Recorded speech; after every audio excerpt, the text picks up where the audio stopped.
নমস্কার।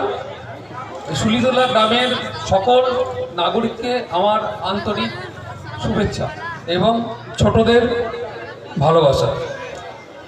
আর এই আল আমিন mission public school কর্তৃপক্ষ যারা এখানে অথরিটি আছেন তাদের সকলকে ধন্যবাদ, আমাদের মুস্তাক ভাই এবং অন্যকে, যারা এত সুন্দর একটা প্রোগ্রাম অ্যারেঞ্জ করেছেন। এরকম কালচারাল প্রোগ্রাম আমার মনে হয় প্রত্যেকটা পাড়ায় পাড়ায় হওয়া উচিত। এরকম কালচারাল প্রোগ্রাম করলে বাচ্চাদের মস্তিষ্ক বিকশিত হয়, ভালো বুদ্ধি যাতে হয়, সেরকম প্রোগ্রাম খুব প্রয়োজন।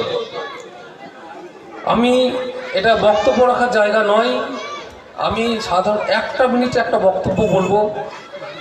কোনো অবস্থাতেই কারোর কথায় প্ররোচিত হবেন না, শান্তি বজায় রাখবেন, মাথা ঠান্ডা করে।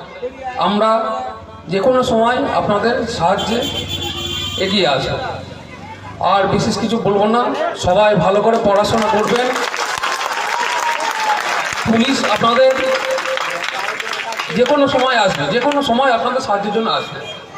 শান্তি বজায় রাখবেন। একটা গণ্ডগোল হলে দুটো লোকের মধ্যে একজনের বুদ্ধি কম থাকে, একজনের বেশি থাকে।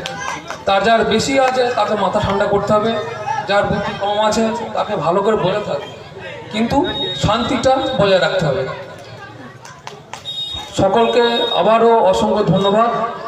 আবারও আপনাদেরকে বলছি, এলাকায় শান্তি বজায় রাখুন, প্রশাসনের উপর ভরসা রাখুন। পুলিশ আপনাদের পাশে আছে, জঙ্গিপুর পুলিশ জেলা এবং শামশেরগঞ্জ থানা আপনাদের সঙ্গে।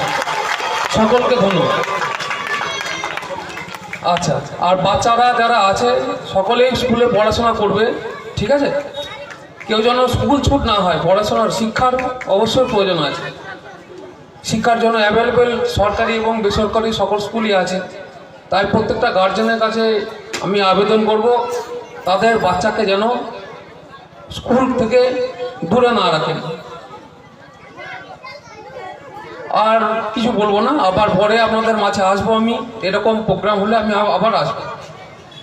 সবাই ভালো থাকুন, সুস্থ থাকুন। সকলকে ধন্যবাদ।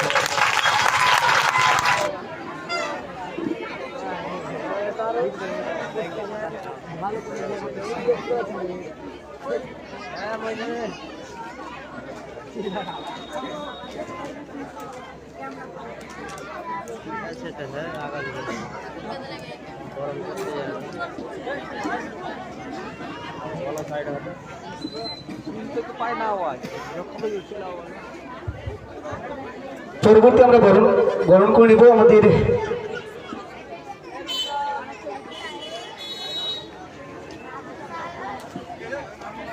শামশেরগঞ্জ থানার এএসআই স্যার দীপক কুমার ঝা মহাশয়কে। স্যারকে সংবর্ধিত করবেন আমাদের দুই সহকর্মী মঈন আলী এবং রাহুল।